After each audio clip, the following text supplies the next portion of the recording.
dévolues dans leur tête. Des personnes qui ont attribué les choses de Dieu au diable. Parce qu'en fait, il y a des personnes, il y a des hommes sur terre qui ne connaissent, qui ne savent pas que Dieu fait des choses.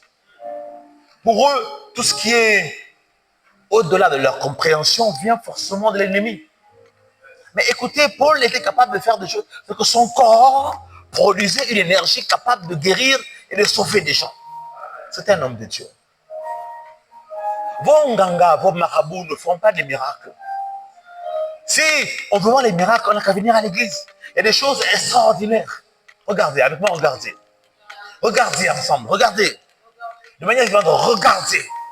Un homme qu'on appelle Élie ou Élisée, je ne connais pas lequel. Même déclare qu'il y avait une jeune fille qui était morte. Et qu'il est entré dans la chambre, il a fermé la chambre, il s'est allongé de tout son corps, bouche contre bouche, et la fille s'est réveillée. Vous voyez, il y a des choses que donc on ne peut pas expliquer aux gens parce qu'ils ne vont jamais comprendre. Pourquoi? Parce que ce n'est pas le peuple de Dieu. Vous comprenez ça? Nous sommes des rachetés. Et comprendre les mystères des choses de Dieu est parfois compliqué. Et c'est pour ça que parfois nous donnons la gloire à autre chose.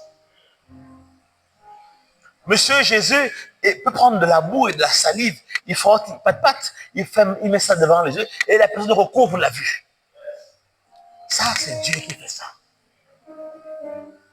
On dit que le serpent de Moïse a avalé les autres serpents. Ça, c'est encore Dieu qui fait ça. Et mais si vous lisez votre Bible, de Genèse Apocalypse, vous verrez qu'il y a des choses qui se font. Ou qui se sont faites. Pour dire que non, Dieu, il est bon.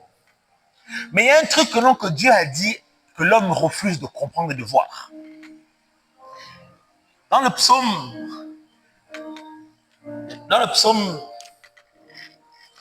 dans un des psaumes, j'aimerais vous lire ça rapidement. Dans le psaume, prenez, verset 16. Psaume 115, verset 16. On peut lire?